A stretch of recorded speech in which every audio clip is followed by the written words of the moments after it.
Every evening, as the golden sun disappeared behind the hills, an 8-year-old boy named Adam walked to the same old bus stop with a tiny red toy car clutched tightly in his hand.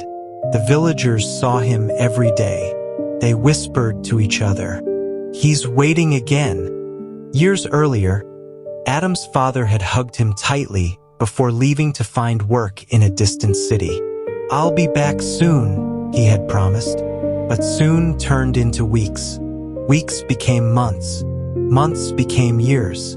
Still, Adam never stopped believing. His grandmother watched from the window every evening. Her eyes filled with tears she refused to let him see. She knew a painful truth, but she couldn't destroy the only hope keeping the little boy smiling. Every time a bus arrived, Adam jumped to his feet.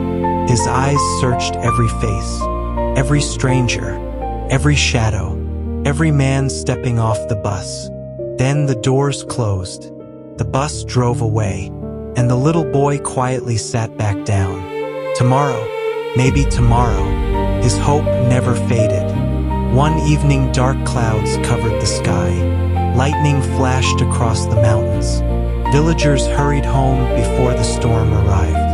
But Adam stayed. Rain poured from the sky. Within minutes, he was completely soaked. Still, he never moved. An elderly traveler carrying a worn leather bag stopped beside him. "My boy," the old man asked gently, "why are you sitting here in this storm?" "Adam similet." "I'm waiting for my dad." The traveler looked around. "No one is coming." Adam shook his head. "You don't know that. He promised. And my dad never breaks promises." The old man's heart broke. He opened his umbrella and stood beside the little boy without saying another word. Sometimes, silence understands pain better than words. The old traveler looked at Adam for a long time. Then, almost as if he had remembered something forgotten years ago, he slowly opened his worn leather bag. Inside was an old brown wallet. Its edges were cracked. Its color had faded with time. "I found this many years ago," the traveler said softly. "It was near a construction site in another city. I searched for its owner, but no one ever came." He carefully opened the wallet. Inside was a tiny family photograph. A young man was smiling while holding a baby wrapped in a blue blanket. Adam's eyes grew wide. "That's me." His voice trembled. "And that's my father." The traveler gently unfolded a yellowed letter hidden behind the photograph. That night, Adam and his grandmother sat beside a small oil lamp as she slowly read every word. "My dear Adam, if you're reading this, it means I couldn't come home as I promised. Every single day I worked thinking about you. I dreamed of buying you books, new clothes, and the little red toy car you wanted. If fate keeps me away, don't grow up angry. Grow up kind. Help others whenever you can. That will make me proud. Love, Dad." Before the tears could stop falling, Adam's grandmother whispered the truth she had hidden for years. His father had died in an accident before he could return home. For years, Adam had been waiting for someone who had never stopped loving him. The following evening, Adam walked back to the old bus stop. For the first time, he wasn't carrying hope. He was carrying peace. The buses came. The buses left.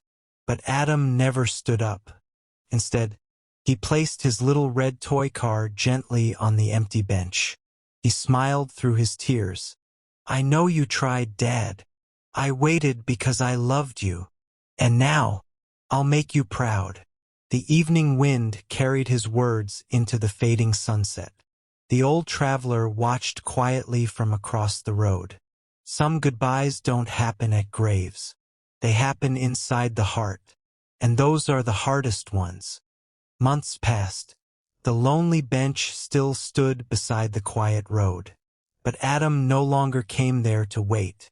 Instead, He spent every afternoon helping younger children learn to read. He shared books. He shared food. Most importantly, he shared hope. Years later, Adam became a village teacher. On the wall of his classroom hung one old photograph. Beside it rested a tiny red toy car. Whenever someone asked why he kept it there, Adam smiled. "My father taught me something without even being here. He showed me that love isn't measured by the time we spend together.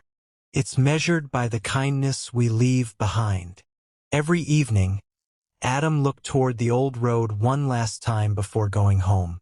Not because he expected someone to return, but because he had finally learned that the people we love never truly leave us. They continue living in every act of kindness, every word of hope, and every life we choose to change. The end.